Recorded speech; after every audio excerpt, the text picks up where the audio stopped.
like it. Agree to that. I like it. All right. Well, finally, man, we're gonna get before we get up out of here, man. I was over here, UFL watching. Shout out to Tyler Vaughns and the young boys down there getting after it, man. Nice. Bro, they got this thing though, man. It's called a Coach's Super Challenge. So I'm gonna paint the picture real quick, all right? We getting ready for halftime. Tyler Vaughns, their team is down. He catches a big touchdown to end the half. It was a nice 35-yarder, quarterback extended, threw it across the body. Everything looks good. No flag on the play, count it up. Toxic. So then we get this challenge flag, and I'm like, okay, man, all scoring plays got to be reviewed or something along those lines. Not so fast. I'm like, what's happening here? Super challenged by the coach. They're challenging a non-call, a non-penalty, and specifically you have to point out what you're challenging. They challenge a hold. That's a hold. They challenge a hold on the pass rusher. And it's the same hold we see with TJ Watt where he's coming around the edge and the tackle is up top riding him by. Sometimes you could turn the corner and get the sack. Sometimes you get ridden by it. It happens pretty much every time it's a pass play, right? You could call it a hold every play, right? Bro, they flipped it. They flipped it after the challenge. Take points off the board. Tyler Vaughn's Arlington team ends up kicking a field goal versus the touchdown. Fast forward, they lose the game by 1 point. Wow. It's devastating. I usually don't even spend a lot of time with it, but with the UFL, we've already seen, hey, where did you get the dynamic kickoff from? The UFL. I was just about to say, hey, where did you think? Hey, TG, where do you think this automated first down that we're going to be doing this year? Where do you think that came from, TG? Like, we got multiple rules that have already been coming from the UFL. So I see this and I'm just like, we've already flirted with the concept. That 4th and 15. Oh, that's next. You know that's next, bro. If you know, you know. That's next, bro. You know. So get the kickoff, man. They put up that data. They said, it's 0.06% onside kick success. You never get it back. Yeah. They said that 4th to 15. It's 13 to 15%. Oh yeah. Just wait on it. Yep. Get the ball back to Mahomes. Oh yeah, you know this. You already know it's happening, bro. But yeah, man. So I see this and I'm like, bro, we remember when we tried to do the pass interference thing before.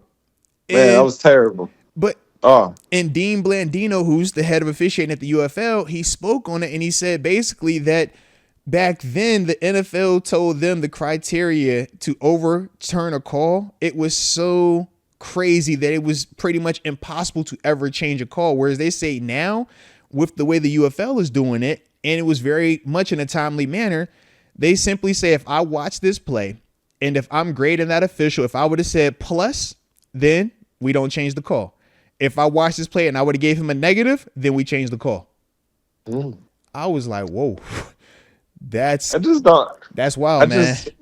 I like it. I don't love it because I like the human nature aspect. I like the Rams receiver gets drilled in the Super Bowl. And people hated it though. They hated it though. Yeah, but I think it brings that realness. I think every play could be a flag. I think every play could be a hold, I'm PI. with you. I'm with you. I was watching the they push off, they hold, we grab, we do all type of stuff, man. Yeah. I was watching the NFC Championship. It was Commanders and the Eagles last night.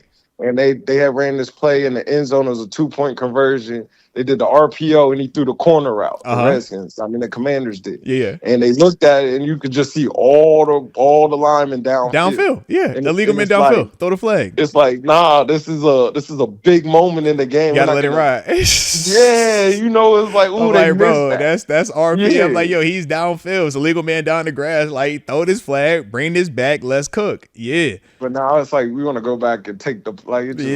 But they're saying with the challenge, with the super challenge, because I know some people were like, yo, in theory, then could you just throw the flag and just hope for something to be missed?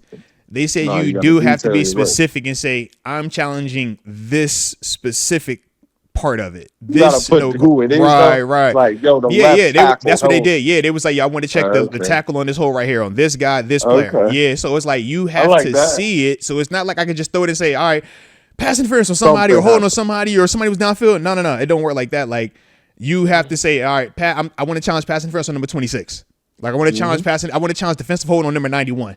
Like in the trends, I think he pulled this tackle. Like I saw that. Let me challenge that real quick. So as a position coach, I think it puts a little bit more onus on you, on your players, on your staff, whoever like you implement to have eyes out there.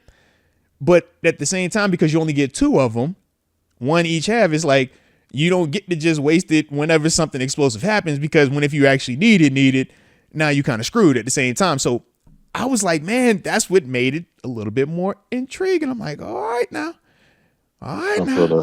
We preach about wanting to get it right. This isn't overdoing it, because I know some people care about how much time we're gonna. We don't want no 4-hour game, but seeing how fast it worked, I'm just like, I don't know, TG, I don't know. Mm-hmm. But how you as a defender, we would be okay with them taking them points off that board. But if that's a touchdown from AB getting called back, and then we turn around and we lose that game, yeah. That real tough. I hate the go back aspect, but I do like the get it right aspect. I just love the human nature. Yeah. Because we have challenges already in place for messed up calls. Yo, you thought it was incomplete. He actually got 2 feet down. You thought he dropped it. He actually got his hands under the football. So we do, to a degree, have calls being changed that largely impact the game. Yeah. But I just think that, man, seeing that, it was like, whoa, that just felt different. If you would have threw the flag when it happened, I think different conversation. But yeah, to do it on a challenge after the fact, that was different, man. But like I said, man, I just want to get you pick your brain on it for a little bit, man. We will see though how that plays out, man. But yeah, you already on to something with that 4th and 15. You know that's coming soon, baby. You know that is coming soon.